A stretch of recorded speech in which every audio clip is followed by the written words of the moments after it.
నేను గత 15 రోజుల నుంచి వెళ్ళి పొద్దున మార్నింగ్ 5 o'clock నుండి దాదాపు నైట్ 11 అవుతుంది. సో ఎందుకంటే కాన్సెంట్ చాలా పెద్దది కదా పార్లమెంట్ సెగ్మెంట్ అనేది. It is around 37 lakhs votes ఉంటాయి కాబట్టి చాలా కష్టపడాల్సి వస్తుంది. ప్రజలు ఆశీర్వదిస్తున్నారు బాగా, చాలా బాగుంది. అన్న, ఇందాక నేను మీ ఇంటర్వ్యూకి వచ్చే ముందు మీ నియోజకవర్గంలో ఉన్న ఒక వ్యక్తికి ఫోన్ చేసిన, నేను మీ లక్ష్మారెడ్డి అన్న ఇంటర్వ్యూ ఉంది, మరి ఏంది పరిస్థితి అని చేస్తే, అన్న వ్యక్తిగతంగా చాలా మంచోడు, ఈసారి గెలిచే అవకాశాలు 100% ఉంది, కాకపోతే ఆయన సరైన సమయంలో సరైన పార్టీలు అతను గుర్తించలేదు, కేసీఆర్ గారు గుర్తించారు అని చెప్పి వాళ్ళు ఒక మాట అన్నారు. ఇటువంటి మాటలు వింటున్నప్పుడు మీకు ఏమనిపిస్తుంది అన్న?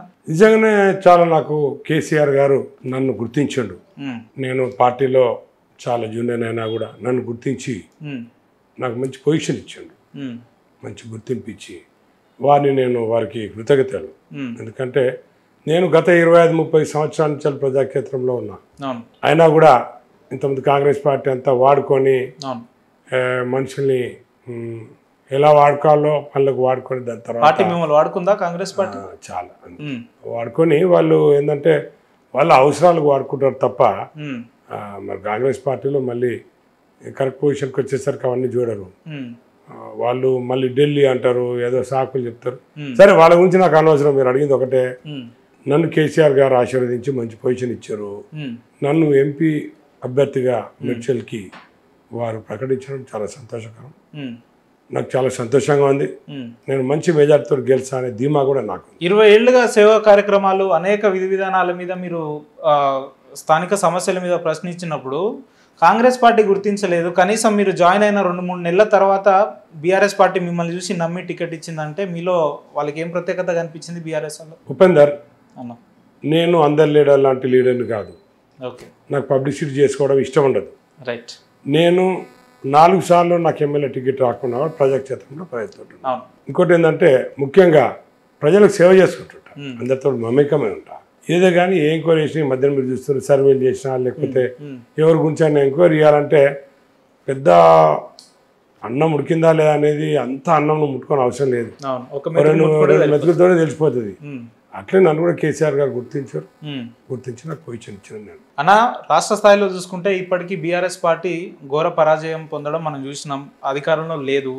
అటువంటిది మీకు ఎప్పుడు అనిపించలేదా, ఒకవేళ పార్టీ అధికారంలోకి ఉంటే నా విజయం నల్లేరు మీద నడికే అవుతుండే కదా, ఇప్పుడు కొంచెం ఇబ్బంది పడాల్సి వస్తుంది, ప్రజాక్షేత్రంలో ప్రజల్ని ఇంకా గెలవాల్సి వస్తుంది, కొంచెం ఇబ్బందికరమైన వాతావరణం కనిపిస్తలేదా మీకు ప్రజల్లో పోయినప్పుడు? అస్సలు అనిపించదు. ఎందుకంటే లాస్ట్ టైం మీరు ఎలక్షన్లలో కూడా చూసారు, అసెంబ్లీ ఎలక్షన్లలో 1.8%.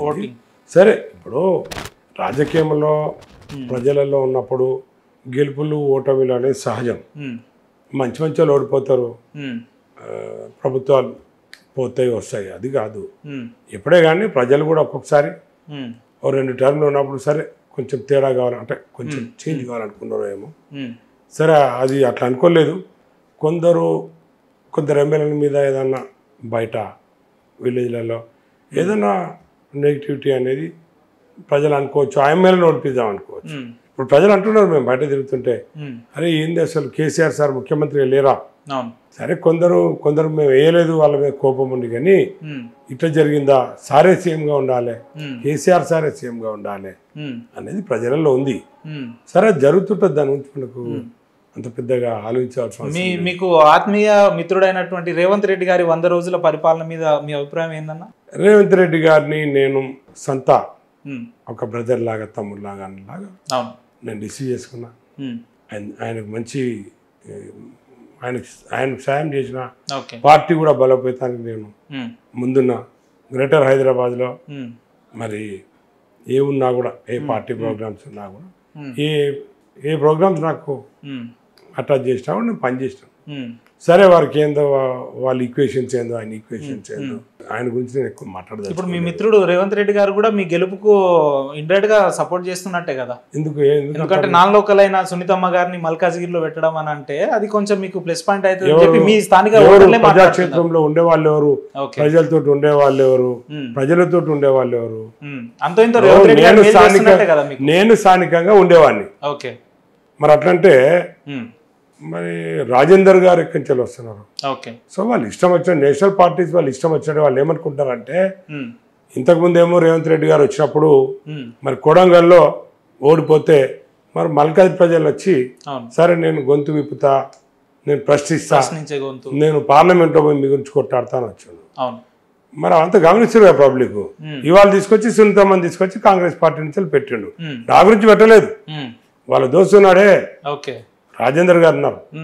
మరి రాజేందర్ గారు హుజురాబాద్లో బై ఎలక్షన్లో ఆయన పోటీ చేసినప్పుడు మరి కాంగ్రెస్ పార్టీ కూడా ఎలక్షన్లో కొట్టాడకుండా మధ్యనే 3 రోజుల ముంగటనే వదులుకొని వచ్చాం. వెంకట్కి ఇచ్చినప్పుడు ఇంకా వద్దు ఆయన గెలిపిస్తామని చెప్పి మ్యాచ్ ఫిక్సింగ్ చేసుకోవడం జరిగింది. మరి అలాంటి మ్యాచ్ ఫిక్సింగ్ వాళ్ళకేమైనా జరిగిందో, నా గురించి ఆయన చేస్తాడు, నా గురించి మంచి ఆలోచించాడు అయితే నాకేందుకు టికెట్ ఇవ్వకపోతుండే.